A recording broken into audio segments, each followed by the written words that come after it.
Welcome po sa Farber Display Center. Isang mapagpalang araw po sa ating lahat.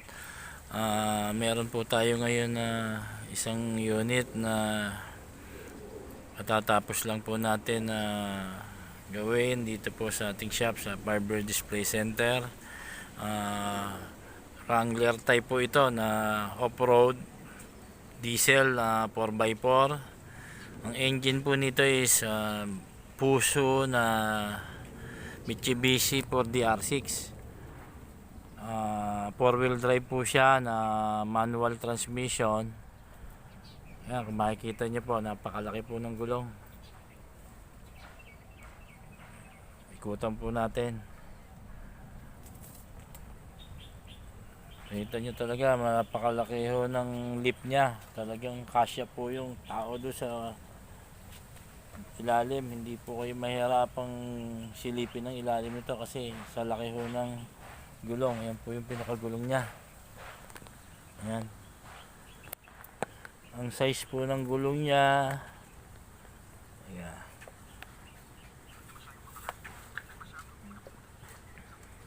ito ba ang size ng gulong ito? Sa laki ng gulong maliit ang sulat. Ayun, 39 po by 12.50.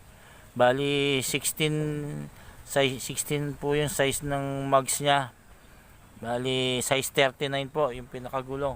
Ayan po, talagang pang off-road po ito na malalaki po yung spike. Talagang pwede nyo pong dali sa mga putikan na ito. Ayan, kahit po sa mga tubo, mga roll bar ho nya, napakatataba po. Then meron na rin po siyang ayan, yung trailer hook. Ito po yung talagang off-road na off-road. Isa na po ito sa pinakamalaki na gulong na sa mga nilabas po nating mga unit. Ito po yung medyo very expensive po yung gulong nya. Talagang medyo na budgetan po natin para mas mukha talaga siyang barako po na gamitin po sa lahat po, sa mga farm o trail po, sa mga mahilig po kayong mag hiking o mag tracking, mag ano po kayo, adventure sa mga bundok. Tama po ito. Diesel engine po siya na manual transmission. Tingnan po natin yung loob. Ayan po, naka dashboard po siya. May dashboard po siya na fabricated na po yan. Bali galvanized po yan, kaya pang matagalan ho. Then naka seat cover na po yan na leather na black. Ayun po yung dual nya. Yan, mapansin nya, tatlo po yung cambio. Then ang pinto nya, yan, naka transparent po na tubo.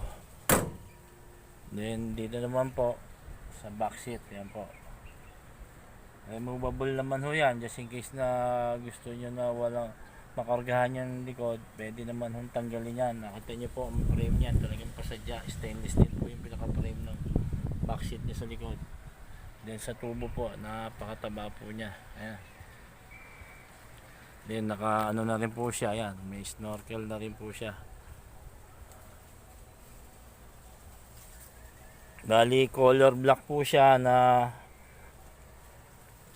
naka matte black po yung ano niya, yung mga combination po ng black, glossy black tsaka matte black.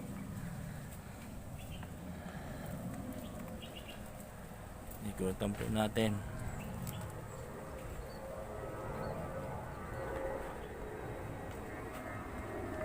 Ayan po, naka LED na rin po yung mga headlight. Then may fog light po. Then ito po yung isa na magagamit po sa mga mga pang off-road din, sa mga balawan. Meron po siyang winch. Ayan po, tingnan natin yung cover kung maiangat